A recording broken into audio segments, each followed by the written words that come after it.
ini kita akan belajar tentang cinta menuntut pengorbanan. Wow, cinta menuntut pengorbanan. Nah, memang dalam suasana Paskah kebangkitan Tuhan, Tuhan memang sudah menunjukkan cintanya dengan Tuhan mau berkorban, mati bagi kita. Betul? Oke, dengan Jumat Agung kita merayakan bagaimana kematian Yesus di kayu salib. Dan hari Minggu adalah hari Paskah, di mana kita merayakan kebangkitan Tuhan yang luar biasa, menang atas maut. Nah, minggu ini kita akan belajar tentang bahwa cinta itu menuntut pengorbanan.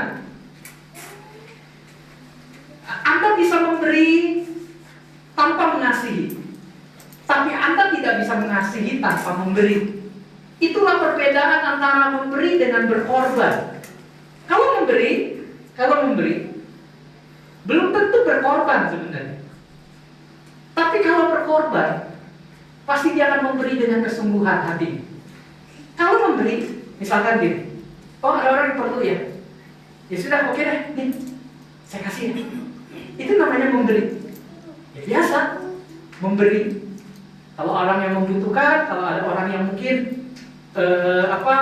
gelandangan, pengemis yang membutuhkan pemberian kita, ya kita beri. Itu memberi namanya. Tapi berbeda dengan namanya berkorban.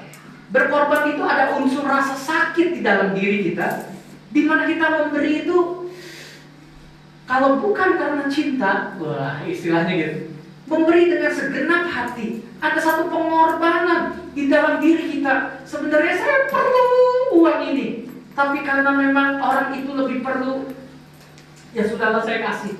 Itu berkorban. Kalau memberi, ya sudah memberi.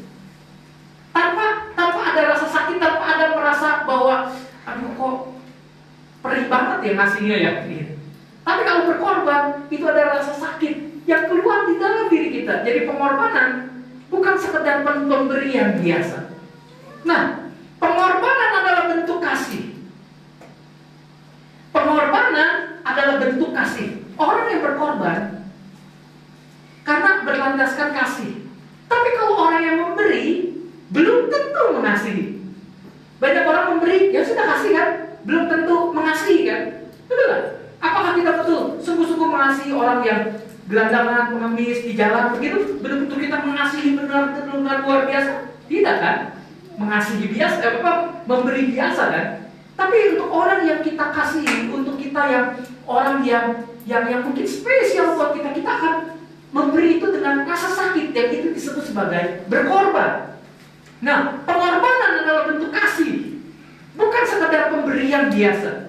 Pengorbanan adalah pemberian yang terbaik yang kita punya. Bayangin. Jadi pengorbanan itu adalah pemberian yang terbaik dari yang kita punya. Itu namanya berkorban, bukan yang sisa-sisa. Bukan yang sisa-sisa. Ya karena ini nggak pakai ya, ya udah kasih aja deh. Itu ya. Jadi kalau berkorban, yang terbaik kalau di barang masih bagus nih, saya benar-benar, sayang banget nih sama ini barang nih, tapi dia lebih perlu, ya sudahlah saya kasih. Itu berkorban. Tapi kalau memberi, bisa aja kan karena sisa, ya udah nggak kepake di lemari itu kan udah berdebu ya, ya udahlah kasih orang lain. Itu memberi bisa tanpa mengasihi. Tapi Tuhan kita ialah Tuhan yang penuh kasih. Dia memberi karena memang Dia mengasihi kita. Kasih hanya bisa sempurna apabila disertai dengan pengorbanan. Oke, sekali lagi. Apa perbedaan antara memberi dan berkorban? Oke, memberi biasa saja. Berkorban ada rasa sakit. Nah, kasih hanya bisa sempurna apabila disertai dengan pengorbanan. Dikatakan bahwa Yohanes 3 ayat 16. Ini ayat yang sudah tidak asing lagi. Kita semua sudah hafal, kita semua sudah tahu. Karena begitu besar kasih Allah akan dunia ini, sehingga Ia telah mengaruniakan anaknya yang tunggal, supaya setiap orang yang percaya kepadanya tidak binasa, melainkan beroleh hidup yang kekal. Bayangkan, karena kasih Tuhan yang begitu besar akan dunia ini, akan kita semua, maka Ia telah mengaruniakan anak yang tunggal, memberikan, berkorban, mengorbankan Yesus pemberian dan pengorbanan yang luar biasa yang Tuhan tunjukkan bagi manusia. Bayangin, anak satu-satunya, the only begotten son. Kalau terjemahan dalam bahasa Inggris, the only begotten son. Tuhan yang Bapa mengaruniakan Yesus Kristus ke dalam dunia ini untuk menebus dosa kita. Satu-satunya anak Dia persembahkan di kayu salib untuk menebus dosa kita. Itu pengorbanan yang luar biasa. Cintanya Allah mau berkorban dengan cara memberi anaknya mati di kayu salib. Sama, kita pun sebagai anak-anak Tuhan, Tuhan pun mau kita berkorban. Berapa harga tebusan kita? Kemarin kita belajar tentang ransom, tentang tebusan. Berapa harga tebusan kita? Yaitu adalah nyawanya Tuhan sendiri.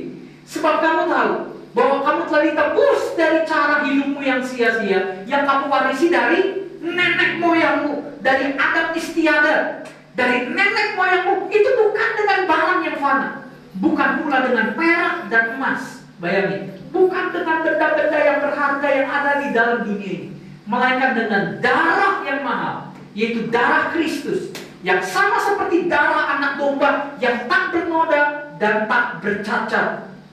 Itu harga tebusan Tuhan bagi diri kita. Tuhan berkorban, mempersembahkan nyawanya. Dia mengorbankan nyawanya bagi kita semua. Pertanyaannya, sekarang apa yang Anda sudah berkorban bagi Kristus? Sekarang Anda sudah berkorban apa bagi Kristus? Orang Kristen zaman sekarang malah memanfaatkan Yesus agar dirinya cepat kaya.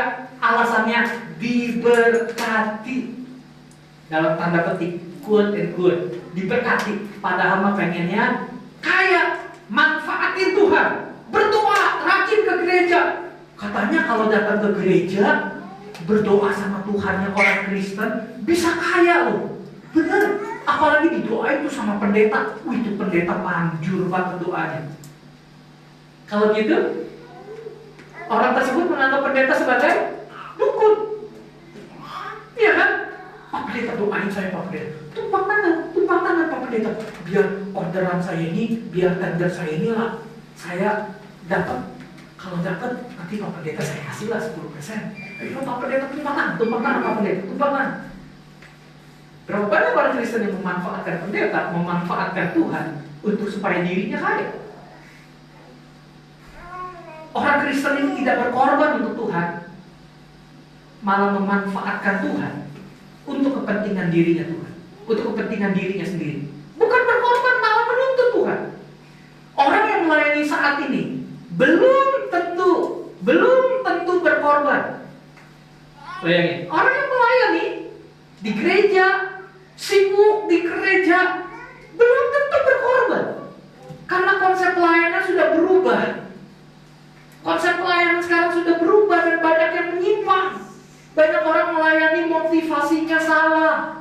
Motifnya salah. Nah, ini dia 5 motivasi yang salah, motif yang salah. Yang pertama apa? Ingin dilihat orang. Lihat nih, gue keren ya.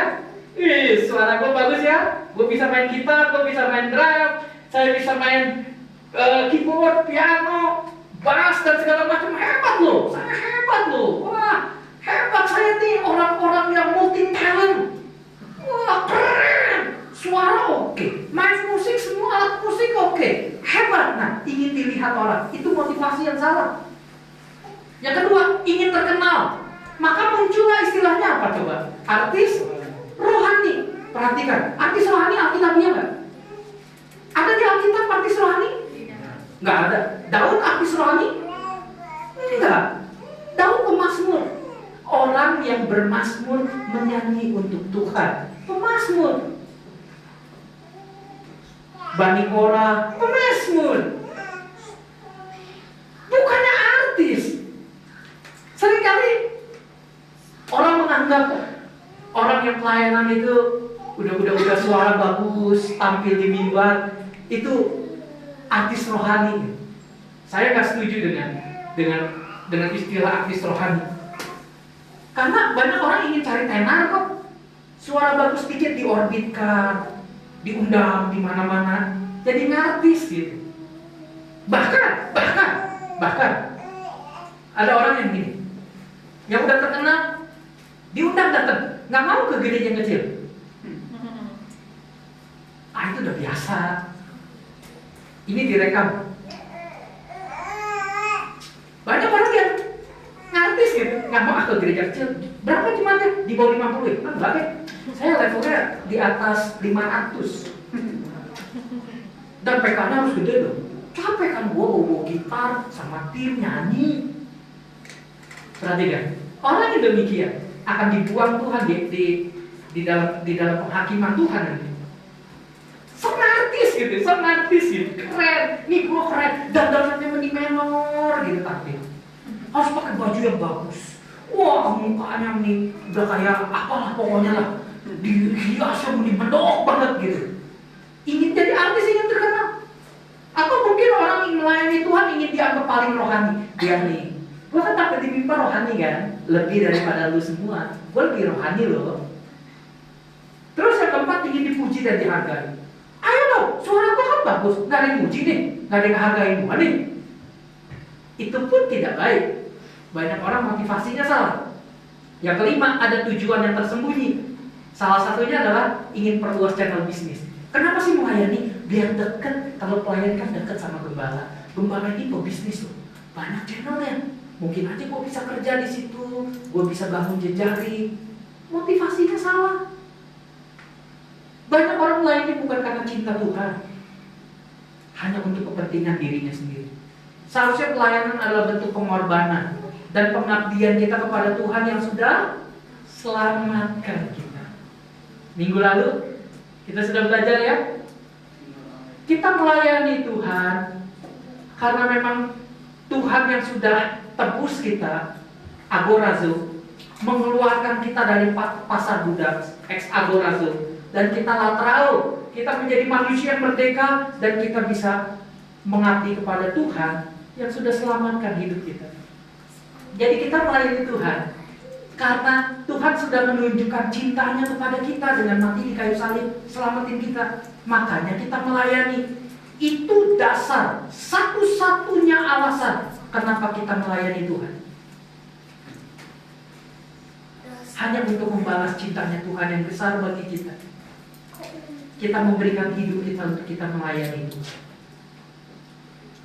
Selain itu, kita juga bisa berkorban untuk pekerjaan Tuhan. Yes, jangan pelit-pelit, jangan hitungan, jangan hitung untung rugi. Jadi kalau orang mengkok zaman dulu tuh, orang Chinese zaman dulu, kacamatanya diginiin, gitu. Sampai betul-betul. Kenapa katanya orang Cina matanya sipit? Karena memang dari pagi sampai sore, ya kan, dia kerja terus dapetin cuan, dapetin untung. Sampai malam yang ngitung uang untungnya, cuannya, makanya matanya sipit. itu katanya. Kenapa orang Cina matanya sipit? Karena banyak hitung duit. Gitu, banyak hitung duit. Nah, kalau kita mau berkorban kepada Tuhan, kita berkorban beri yang terbaik. Jangan pelit. Saya sekalian saya mengucap syukur kepada jemaat yang sudah memberikan telur asin, telur bebek untuk pasca sekolah minggu kemarin. Wah, tuh anak-anak seru. Itu telur bebeknya dihias-hias, pokoknya, keren dah pokoknya, distabiloin, ditempelin macam-macam. Wah, luar biasa, seneng sekali. Saya ngeliat, wow, ini anak-anak lucu sekali ya. Mereka benar-benar nikmatin gitu. Wah, seru gitu. Sampai kita merayakan ulang tahun bersama-sama, seneng sekali gitu. Satu hal yang indah ketika anak-anak merasa tersenyum. Rasanya di hati, senengnya luar biasa. Itu yang tidak bisa dibeli dengan apapun. Kesenangan batin dalam melayani Tuhan. Itu tidak bisa terukur oleh apapun. Terus kalau kita berkorban, kita jangan pelit, kita jangan hitungan untung rugi, jangan kasih yang sisa. Nah, karena memang ini ada sisa, misalkan ada 30, misalkan 30 telur, misalkan kasih kepada Tuhan. yang 5 nih yang udah lama nih telur nih, udah lama, udah ada lebih dari 2 minggu nih. Yang 25 masih baru, masih beli itu di Gria. Yang 5 lagi udah lama nih, ya udah 5 aja nih yang dikasih. Sisa kan? Bukan yang terbaik kan? Seringkali orang Kristen banyak yang ngasih yang sisa sama Tuhan. Ya karena nggak kepake. Ya udahlah kasih sisa. Daripada di rumah juga nyempit-nyempitin, daripada di rumah juga nggak ada yang makan, daripada nanti expired 2 hari lagi loh expired. Lebih baik kasih aja buat sekolah minggu. Waduh, ya jangan begitulah. Jangan kasih yang sisa. Kalau kita memberi sisa yang jelek-jelek kepada Tuhan, lebih baik jangan ngasih. Keras ya. Kalau kita kasih persembahan kolektor kepada Tuhan, kita kasih yang sisa-sisa, ya adalah karena di dompet ini ada yang paling kecil nih, yang gambarnya gunung warna biru. Nah itu aja lah. Jangan aku kasih yang Soekarno, janganlah yang warna merah. Nanti buat beli apa? Nanti gimana? Kasih yang paling kecil aja. Kamu udah pada nebak. Yang ini aja lah, yang biru-biru aja lah. Bilang kamu yang pakai golok tuh. Yang pakai golok saat itu. Biar pahlawan yang pakai golok. Yang itu adalah yang paling kecil. Perhatikan, kalau kita ngasih yang sisa kepada Tuhan, kalau kita ngasih yang paling kecil, lebih baik nggak usah ngasih. Sekarang ini, kita hitungan sama Tuhan ya. Oke. Seringkali kita hitungan sama Tuhan. Kalau Tuhan hitungan sama kita, selesai kita. Sekarang ini, kita mengharapkan Tuhan, kita berdoa mengharapkan Tuhan. Tuhan beri yang terbaik buat hidupku Tuhan. Berkati saya tepat waktu Tuhan. Berkati saya perlu ini Tuhan. Tanggal 15 harus bayar uang sekolah Tuhan anak nih. Tuhan tolong berkati saya. Kita berdoa, kita tuntut Tuhan tepat waktu kan. Sebelum tanggal 15 ya Tuhan. Sebelum tanggal 15 kita tuntut Tuhan tepat waktu. Sekarang Tuhan kalau tuntut kita, kenapa nggak ibadah tepat waktu? Ayo, bingung kan jawabnya kan? Kita tuntut Tuhan berkati kita tepat waktu, tapi kita nggak bisa menuntut diri kita untuk kita bisa datang ibadah tepat waktu kan? Tidak. Begitu udah nyampe sih jam 10 kurang 2 menit, nyampe di depan, mampir ke gereja dulu, belanja dulu beli minyak goreng. Jam 10.30 aja lah pas bapak baru datang. Nah, kita kasih waktu kepada Tuhan yang sisa-sisa ya. Kita tuntut Tuhan ingin cepat kasih, tepat waktu berikan berkati. Tapi kita tidak tepat waktu juga untuk kita datang beribadah kepada Tuhan.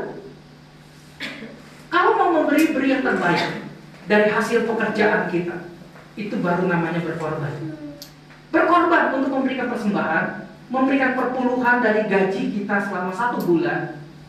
Total pendapatan kita berapa? 1/10-nya kita berikan kepada Tuhan. Nanti bulan depan kita akan bahas tentang masalah pemberian. Saya akan bahas tuntas tentang perpuluhan. Banyak orang Kristen bertanya gini, perpuluhan tidak wajib. 10% gak ada ayatnya di dalam perjanjian baru. Saya akan jelaskan konteksnya perpuluhan. Kenapa gereja Protestan, gereja Pentakosta? Perhatikan ya, Pentakosta, gereja Protestan, karismatik itu memberikan perpuluhan. Itu enggak? Apakah perpuluhan masih relevan zaman sekarang? Kalau tidak relevan, kenapa gereja Protestan sama Pentakosta ada perpuluhan? Apa alasan mereka? Nanti kita akan belajar sama-sama. Kalau mau memberi, beri yang terbaik. Tuhan bukan pengemis. Perhatikan, Tuhan bukan pengemis. Kalau kasih, kasih yang terbaik. Kalau cuma kasih sisa, lebih baik gak usah kasih. Tuhan melihat sikap hati kita ketika kita memberi. Perhatikan, kenapa persembahan Habel diterima daripada persembahan Kain? Karena hati. Tuhan melihat hati Habel, dia penuh iman kepada Tuhan. Dia beri yang terbaik. Sedangkan Kain, hatinya gak beres. Meskipun dia kasih hasil pertanian, tapi Tuhan tidak berkenan. Karena dia tidak memberikan dengan hatinya, dengan imannya. Nah, kalau kita memberi yang terbaik dari hasil pekerjaan kita, itu baru namanya berkorban.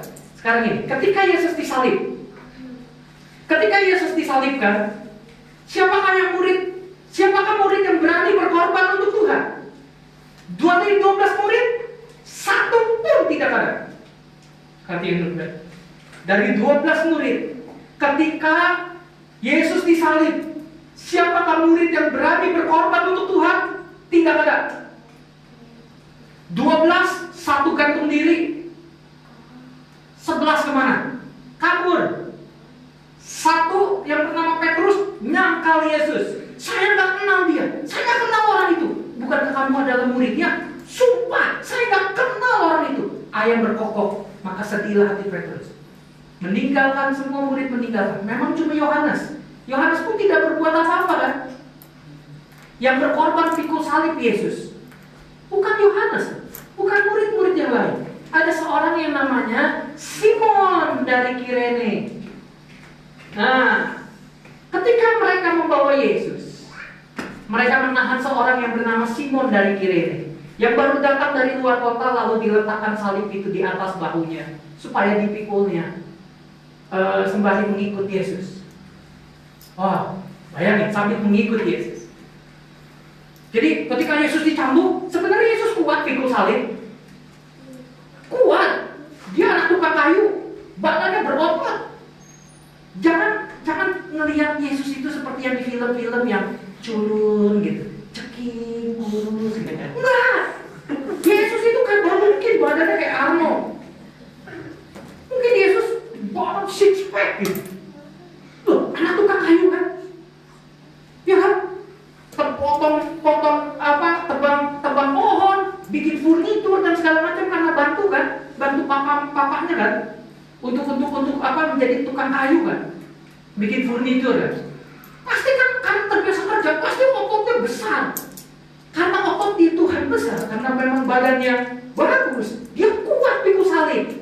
Tapi kenapa Yesus terjatuh pada saat jalan Via Dolorosa? Kenapa Yesus terjatuh? Ya sambil dicambuk, ditendang, ya jatuh lah. Tapi kalau Yesus pikul salib sendiri ke Golgota, kuat. Tapi karena dalam perjalanan dicambuk, dipukul, diludahi, ditendang, gak kuat, Yesus terjatuh. Lalu akhirnya ada seorang yang bilang, "Hei, kamu siapa nama kamu?" Simon dari Kirene, bantu dia. Simonlah yang bantu pikul salib Tuhan sampai ke Golgota. Simon yang bantu. Nah, berikutnya, ketika Yesus disalibkan lalu mati, siapa yang berkorban? Murid-muridnya tidak ada. 12 murid, satu pun tidak ada yang berkorban untuk Yesus. Ada murid yang lain, bukan 12 rasul. Ada murid yang lain, yaitu ada namanya 2 orang, yang namanya Yusuf dari Arimatea dan Nikodemus. Nah, mana si Niko? Nah, itu Nikodemus tuh. Nah, Yusuf dari Arimatea dan Nikodemus. Nah, kita baca ayatnya ya. Dan ini tentang penguburan Yesus. Ini lukisannya Caravaggio. Ini bagus sekali di mana Yesus dibaringkan. Oke? Jadi Yusuf dari Arimatea dan Nikodemus. Yusuf dari Arimatea yang meminjamkan kuburannya. Jadi Yusuf dari Arimatea sama Nikodemus adalah 2 orang lain. Jadi zaman dulu orang mau mati nih, orang kaya nih, misalkan saya yang bernama Yusuf dari Arimatea. Zaman dulu uang saya banyak, kaya raya. Saya beli kuburan itu berupa goa. Nanti kalau saya mati, saya kuburin aja di situ. Jadi udah ngetek kuburannya. Wah, saking kayanya kan. Nah, ngelihat Yesus mati di kayu salib, Yesus dari Arimatea. Nah, kita lanjut.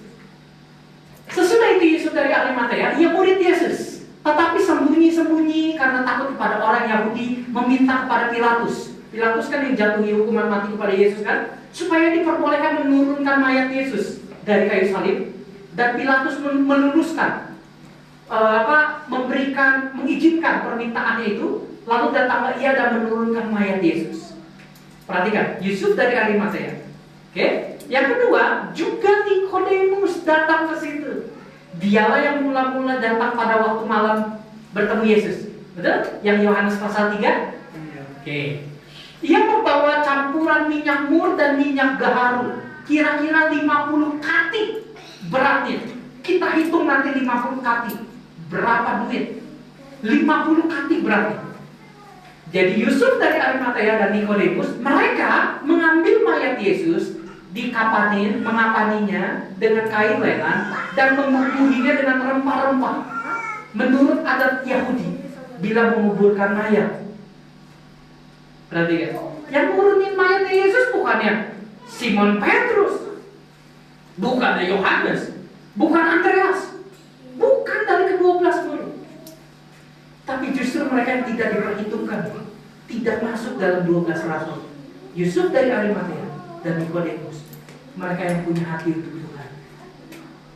Mungkin dua udah kompakan. Nikodemus bilang ini, cuk, lu yang ngomongin ke Pilatus, biar lu yang turunin mayatnya ya, dibawa ke gua milik lu ya. Oke,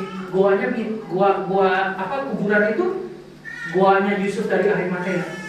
Nanti gua nih Nikodemus, gua yang akan korbankan semua nih 50 kati nih, minyak gaharu dan minyak mur. Oke, beres. Bayangin, Yesus begitu sederhana di dalam dunia ini. Yesus lahir pinjam palungan, pinjam tempat makan domba. Bayangin, pinjam kandang domba. Yesus mati, pinjam kuburan. Pinjam kuburan Yusuf Arimatea. Sebenarnya itu kuburan Yusuf Arimatea, tapi dia beri yang terbaik untuk Tuhan. Aku tahu kau adalah Tuhan. Aku berikan kuburan untuk engkau, Tuhan. Dan Nikodemus, dia membawa minyak mur dan minyak gaharu 50 kali. Bayangkan. Nah, kita hitung sekarang. Kita hitung. Ini pelajaran buat kita supaya kita ngerti. Kalau kita baca 50 kali ya selewat aja. Tapi tahu tidak bahwa dalam Yohanes 12 ayat 1 sampai 8 kan ada seorang Maria yang mengurapi Yesus dengan minyak, ya kan, setengah hati kan, dengan minyak narwastu, minyak mur. Nah, itu kan 300 dinar harganya. Setengah hati itu 300 dinar. 300 dinar, 1 dinar itu adalah upah 1 hari kerja seseorang. 300 dinar berarti 300 kali 100 ribu. Taruh deh upah kita kerja 1 hari 100 ribu kan. Oke, nah berarti totalnya 30 juta. Setengah hati minyak yang dituangkan untuk mengurapi Yesus 30 juta harganya. Setengah hati 30 juta. Nah, berarti kan 1 kati berapa? 60 juta. Sekarang bayangkan kalau 50 kati, berarti 50 kali 60 juta kan? 3 miliar. Bayangin Nikodemus memberikan mur dan minyak gaharu 3 miliar untuk mayat Yesus. Pengorbanan yang luar biasa. Mau kita kalau hitungan sama Tuhan, nggak ada apa-apanya dibandingin dengan pengorbanannya Yusuf dari Arimatea dan Nikodemus. Kemana 12 murid kan? Yang mereka 3,5 tahun bersama-sama dengan Yesus, menginjil sana, menginjil sini, melihat banyak orang yang sakit disembuhkan, orang mati dibangkitkan. Yusuf dari Arimatea dan Nikodemus tidak sesering melihat mujizat-mujizat seperti dari 12 murid. Tapi di manakah mereka ketika Yesus disalibkan dan mati dan dikuburkan? Mereka yang berdua yang punya inisiatif. Dan mereka kasih yang terbaik. Bayangin, Yusuf dari Arimatea meminjamkan goanya untuk kuburan untuk Yesus. Berapa duit? Dan minyak gaharu, minyak mur, itu harganya 3 miliar rupiah. Kalau dihitung-hitung, kalau dihitung ya, dari kerja itu adalah 100 tahun kita bekerja.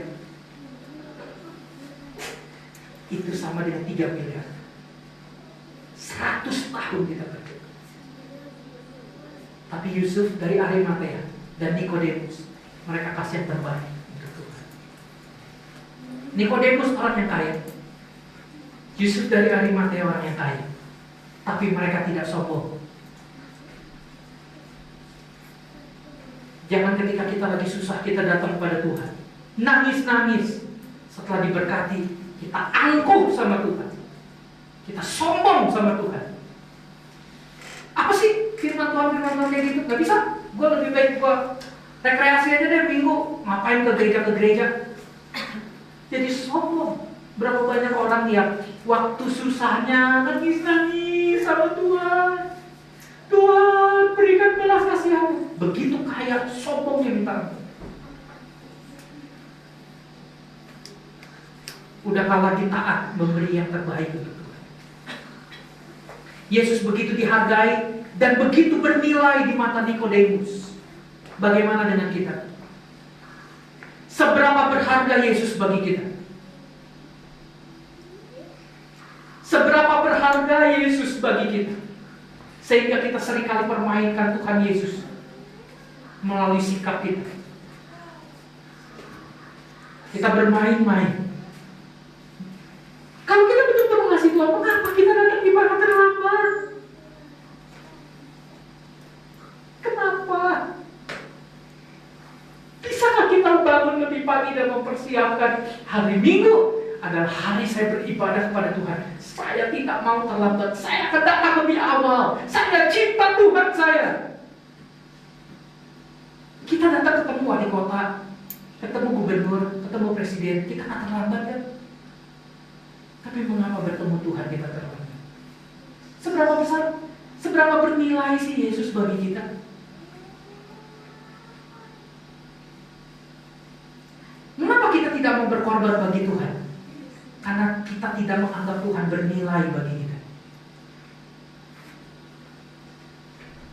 Ini firman yang keras. Yesus begitu dihargai dan bernilai di mata Nikodemus. Bagaimana dengan hidup kita? Masihkah kita hitungan dengan Tuhan? Pertanyaan yang tajam buat kita. Tidak malukah kita dengan cinta dan pengorbanan Nikodemus kepada Tuhan? Nikodemus saja berusaha kasih yang terbaik, 3 miliar. Kita kasih duit aja persembahan itu susahnya minta ampun kepada Tuhan. Kita masih hitung-hitung, perpuluhan aja kita tahan-tahan. Yang harusnya itu menjadi haknya Tuhan, kita masih tahan. Kita pakai alasannya, saya perlu, saya butuh. Nikodemus kasih 3 miliar karena dia cinta Tuhan. Bayangin, untuk memberikan rempah-rempah supaya mayat Yesus itu tidak terlalu bau, diberikan minyak yang wangi karena dia cinta Tuhan. Inilah pengorbananku yang terakhir untuk Tuhanku. 3 miliar uang masih bisa dicari.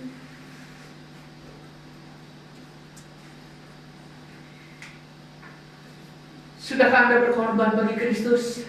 Seberapa besarkah pengorbanan kita bagi Kristus? Minyak mur sangat mahal. Hanya untuk kalangan kerajaan yang bisa pakai minyak mur. Mur tidak sembarangan digunakan dalam ritual agama Israel. Mur adalah komponen terbanyak, 500 sikal untuk campuran minyak urapan untuk kemah suci. Juga dipakai untuk urapi imam dan juga imam besar, dan juga untuk mengurapi raja-raja Israel. Minyak gaharu adalah aroma termahal di dunia. Sampai dengan sekarang, minyak gaharu adalah aroma termahal di dunia. Serbuk gaharu adalah bahan utama untuk parfum dan kosmetika elit. Di pasar dunia, di pasar internasional, harganya 1 kilonya 20 juta sampai 100 juta. Mahalnya luar biasa. Tapi bagi Nikodemus itu murah. 3 miliar murah bagiku. Karena Yesus begitu bernilai lebih dari segalanya.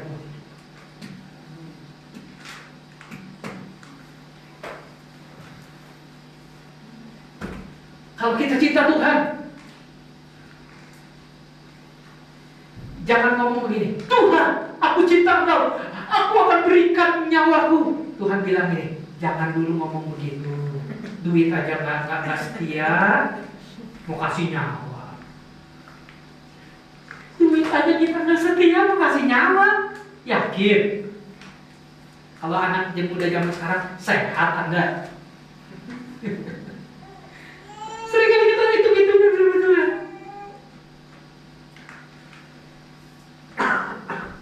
Seberapa besar pengorbanan kita sih bagi Kristus? Pelayanan Anda adalah bukti cinta Anda kepada Tuhan. Layani Tuhan dengan sikap hati yang benar. Ingat, sekali lagi saya ulang, minggu kemarin saya udah jelasin. Minggu sekarang saya ulangi lagi. Bukan Tuhan dan gereja yang butuh Anda, tapi Anda yang butuh Tuhan dan gereja untuk membuktikan cinta Anda kepada Tuhan. Jadi bukan gereja yang butuh. Siapa yang mau melayani? Ayo, siapa yang mau melayani? Tidak.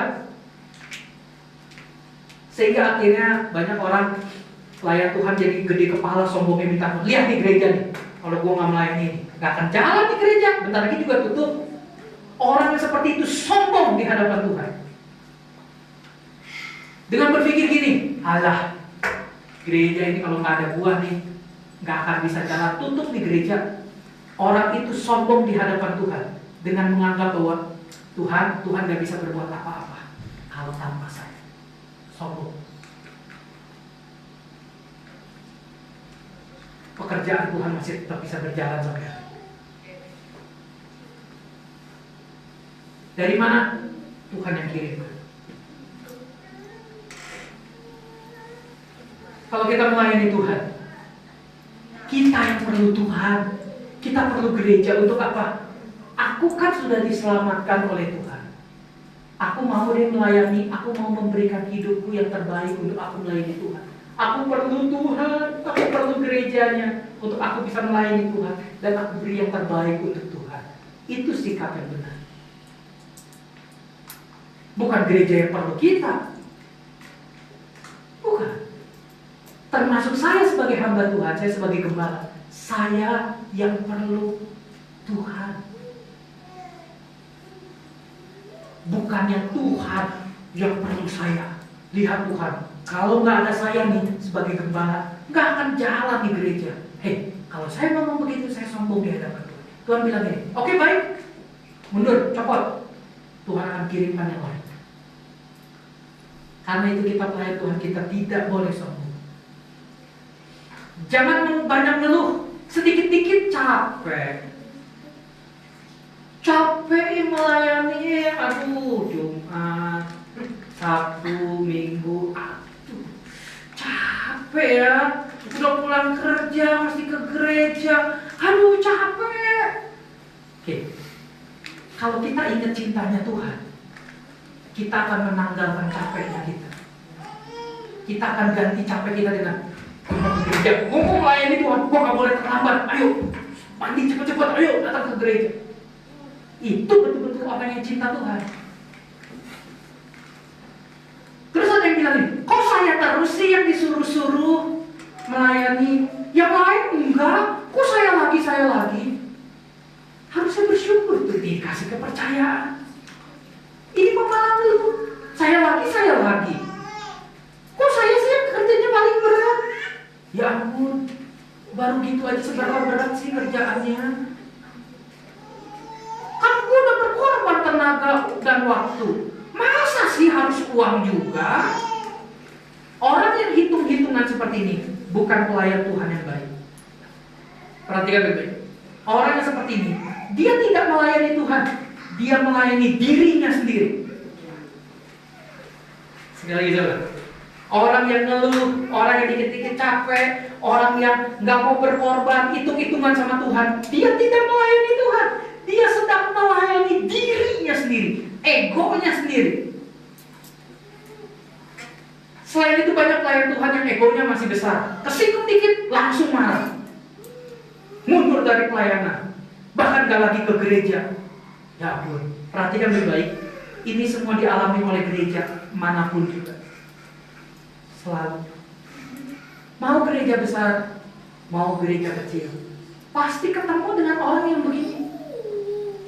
Pelayan Tuhan yang egonya besar, kesikung dikit langsung marah, mundur dari pelayanan, keluar dari gereja. Gereja manapun silahkan tanya, pasti pernah alami seperti itu. Dalam pertemuan gembala-gembala, kita kan, saya kalau dalam rapat gembala-gembala gitu ya, wilayah, ngobrol apa, tukar pikiran, sama semua ngalamin. Wah Pak, saya apa lagi Pak, begini sih. Ego harus dikikis habis, barulah kita bisa menjadi pelayan Tuhan yang baik. Makanya ada istilah selfless, tanpa ego. Selain ego ditonjolkan, selagi ego ditonjolkan, diri kita yang ditonjolkan, konflik pasti terjadi. Jangan pernah promosikan orang yang masih mementingkan egonya sendiri. Gua dong, kenapa? Kenapa enggak gua? Bagaimana mau mati bagi Kristus jadi martir? Jika melayani aja banyak alasannya.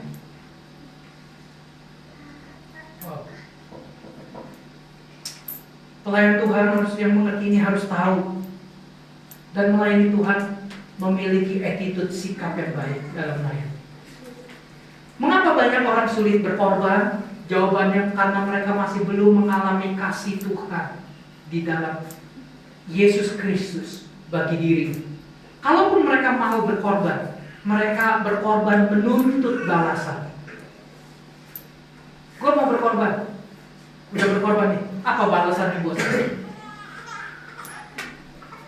Mengapa banyak orang kaya ngasih uang nyumbang ke gereja? Apakah mereka gratis? Tidak. Orang kaya nyumbang ke gereja untuk apa? Kasih dong saya jabatan. Kan saya udah nyumbang. Jadi diaken kek, jadi majelis kek.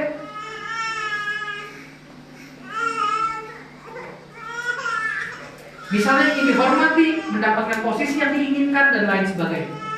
Mengapa jemaat rela tinggalkan ibadah minggu demi menghadiri acara yang lain? Karena ia lebih mengasihi kesenangan dirinya daripada Tuhan. Ayo jemaat NGC bertumbuhlah di dalam Kristus. Jadilah dewasa di dalam Kristus. Prioritaskan Tuhan, belajar untuk mengasihi Tuhan, dan belajar prioritaskan ibadah minggu daripada acara lain yang lebih menarik. Sebab satu hari lebih berharga di dalam rumah Tuhan daripada 1000 hari di tempat yang lain. Prioritaskan Tuhan, prioritaskan ibadah. Mari kita berikan cinta kita yang terbaik, pengorbanan kita. Berikutnya, tadi dengan Tuhan. Sekarang hubungan suami istri. Oke. Cinta menuntut pengorbanan.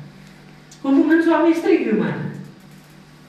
Suami harus mau berkorban untuk istri. Dengan cara apa? Dengan bekerja keras untuk hidupi anak dan istri. Suami tidak boleh malas-malas. Suami harus banting tulang, kerja mati-matian agar istri anaknya bisa dipenuhi kebutuhan. Makanya yang belum nikah, hati-hati pilih suami, jangan yang malas. Istri pun juga harus mau berkorban. Mungkin suami pulang kerja capek terus dari pagi sampai sore, sampai malam mungkin, sampai akhirnya badannya mungkin lemah, lalu akhirnya sakit. Istri pun harus mau berkorban. Meskipun capek, udah ngurus anak, udah ngurus cucian, udah ngurus ini, ngurus itu, suami sakit lagi. Harus mau merawat suami dengan baik. Harus mau merawatnya dengan baik sesuai dengan janji nikah. Aku menerima engkau ini sebagai istriku yang sah dan satu-satunya, atau suamiku yang sah dan satu-satunya mulai dari saat ini sampai selama-lamanya, sampai seterusnya, ya kan? Dan aku berjanji untuk selalu setia, baik dalam keadaan susah ataupun senang, kaya atau miskin, ya, sehat ataupun sakit, baik gemuk maupun kurus. Tambahan. Tetap kita mengasihi kan? Iya kan? Nah, suami pun sama harus merawat istrinya, melindungi istrinya. Jangan istrinya diomelin sama orang, suaminya diem. Bela istrimu. Ketika istrimu sedang dipermalukan, sedang diperlakukan tidak baik oleh orang lain, bela istrimu. Jangan, itu kan urusan istri gua. Kita bukan lagi dua, melainkan satu di dalam Tuhan. Masalah ada orang yang menghina istrimu, orang itu sedang menghinamu. Dengarkan suami-suami. Ketika istrimu dihina sama orang, orang itu sedang menghina dirimu juga. Karena suami dan istri adalah satu di dalam Tuhan. Ada satu quote yang aduh sedih bacanya. Satu quote bilang gini, jangan biarkan istrimu menangis, lalu laki-laki lainnya menghapus air matanya. Menyedihkan sekali. Suami istri ribut, istrinya nangis. Lalu akhirnya cari tempat untuk gimana ya, tempat untuk curhat. Ketemu dengan laki-laki yang lain. Laki-laki yang lain memanfaatkan perempuan itu. Biar sini aku hapus air matamu. Disitulah awal perselingkuhan. Dan itu menyedihkan.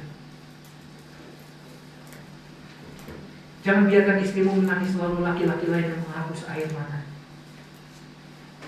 Belajar bertanggung jawab, hai suami-suami. Belajar kasihi istri. Belajar berkorban bagi istri.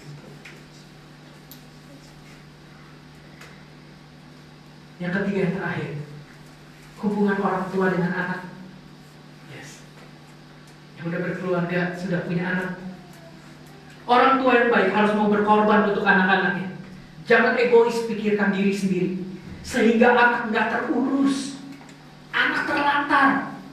Jangan pikirkan kesenangan diri sendiri, tapi perhatikan anak-anakmu, perhatikan masa depan anak-anakmu, dan jadilah contoh yang baik buat anak-anak. Jangan pikirkan penampilan, gaya keren. Hei, pikirkan anak-anakmu. Jangan pikir kepentingan diri sendiri. Gue harus beli baju baru, gue mesti beli parfum, tapi anak ingusan, anak ada 11 naik turun. Jangan. Seenggaknya gini, lebih baik aku pakai baju jelek, tapi anakku sehat, anakku bertumbuh dengan baik, anakku bisa sekolah dengan baik. Saya ngomong sama istri, lebih baik kita makan tiap hari pakai nasi sama garam, nasi, kecap, tapi anak-anak kita sekolah dengan baik. Saya dan istri komitmen, kami tidak pentingkan gaya.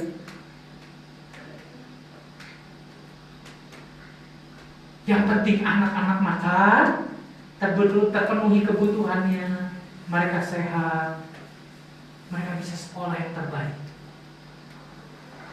Saya dulu SD itu sekolah impres, sekolah di kampung, dan saya duduk di bawah bukan di kursi. Pergi putih merah, pulang putih coklat, karena duduk di bawah. Saya pikir saya sudah cukup, saya alami yang seperti itu. Saya tidak mau anak-anak saya harus alami seperti itu. Anak-anak saya harus lebih baik dari saya. Anak-anak harus lebih baik dari kami orang tua.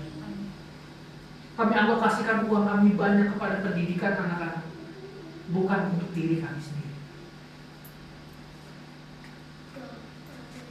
Rencanakan dengan menabung untuk sekolah terbaik bagi anak-anak kita di masa depan. Jangan pikirkan hanya untuk kesenangan diri sendiri. Tapi saya bisa makan enak, Anak makan seadanya nggak apa-apa. Jangan begitu.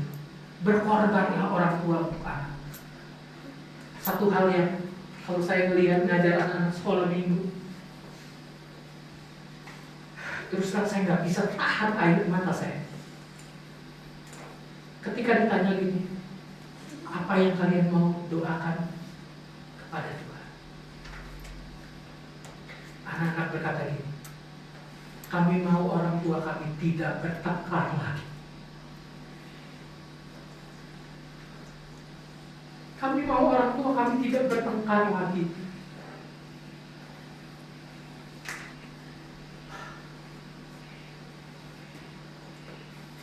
Itu adalah doa mereka.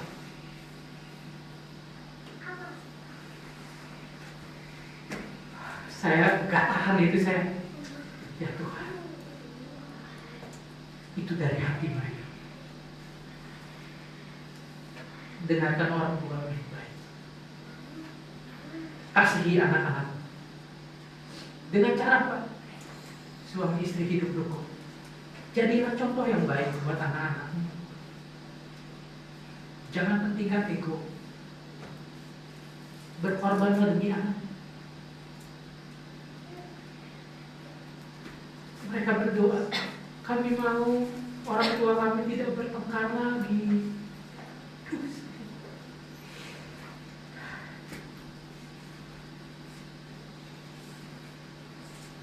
Saya berharap jemaat bisa mendengar dan bisa melihat anak-anak saya. Yuk mari kita berubah. Kita jadi pribadi yang lebih baik. Cinta menuntut pengorbanan. Yes. Jika Anda berkata I love you, selesai dengan ini. Perkataan I love you tanpa pengorbanan adalah palsu dan kebohongan. Baik ini di pacaran maupun di pernikahan. Berapa banyak kita bilang I love you, I love you, I love you. Tapi kalau nggak ada pengorbanan sama sekali, yang palsu dan bohong. Ya, orang pertanyakan, lu cinta sama gue, tapi kenapa lu nggak mau berkorban? Dan saya akan tutup dengan ini. Saya pernah sampaikan juga. Waktu itu istri saya sedang sakit dan perlu obat dan tidak pernah putus. Obat itu harus tidak boleh putus selama 9 bulan. Istri saya udah sampai rumah kita jauh 11 km ke kota Bogor. Jadi kita tinggal di pelosok sebenarnya. Itu tempat jin buang anak katanya. Jauh banget. Daerah Gunung Batu. Itu rumah masih sedikit di situ. Masih banyak tanah kosong. Kita tinggal di situ. Begitu sampai dari gereja udah sampai ke rumah, istri ngecek obat habis. Dan hari hujan. Udah mulai sore. Saya bilang, saya ke kota Bogor. Saya cari obat itu sampai dapat. Saya cari hujan-hujanan basah kuyup. Sampai saya masuk ke setiap apotek itu dalam keadaan basah kuyup meskipun sudah pakai jas hujan. Tapi saya bilang, saya harus dapat obat ini. Saya tidak mau istri saya sakit dan harus ulang lagi dari awal. Saya harus dapat. Tuhan tolong saya. Saya cari kurang lebih ada sekitar 5 apotek, tidak dapat. Saya bingung, mana ya, saya cari kemana lagi. Oh saya ingat, oh ya di daerah kantor pos itu depannya itu ada apotek. Saya coba cari ke situ. Saya cari ke situ, ada. Dan saya harus nunggu lama karena harus diracik dulu. Dan antrian banyak. Sudah menggigil kedinginan. Saya bilang ini, saya harus tahan. Saya harus tahan. Saya harus tahan.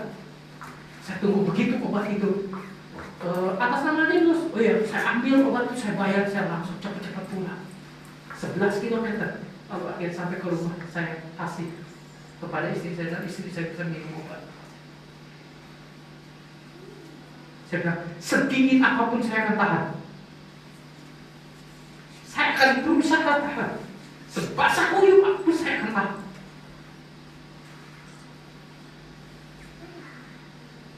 Itulah cinta. Cinta menuntut pengorbanan. I love you berkata sering kali. Tapi kalau nggak berkorban adalah palsu dan bohong. Mari kita tunjukkan kasih kita kepada Tuhan dengan perbuatan dan tingkah laku. Kita tunjukkan kepada suami kita, istri kita, dengan kita mau berkorban.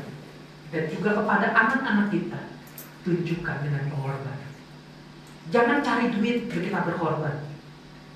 Tapi sayang istri, sayang anak, sayang suami, kita tidak mau berkorban. Berkorbanlah karena cinta membutuhkan pengorbanan. Mari kita tunjukkan kepala kita akan datang kepada Tuhan. Terima kasih Tuhan untuk firman Tuhan yang kami dengar pada siang hari ini. Tuhan, kami tahu bahwa kami seringkali lalai. Kami seringkali mementingkan ego kami. Kami juga seringkali berkata, aku mengasihi Engkau Tuhan. Tapi dalam kehidupanku sehari-hari aku tidak menunjukkan bahwa aku mengasihi Engkau Tuhan. Ampuni kami, ampuni aku Tuhan, kalau aku masih menyimpan ego. Tapi aku mau belajar rendah hati. Aku mau belajar berkorban bagi orang lain. Biarlah cintamu memenuhi hidupku, sehingga aku bisa berkorban bagimu Tuhan. Seperti Nikodemus, seperti Yusuf dari Arimatea. Mereka mempersembahkan yang terbaik. Mereka menurunkan mayat Yesus dari tiang kayu salib. Mereka memasukkannya ke dalam gua dari Yusuf Arimatea.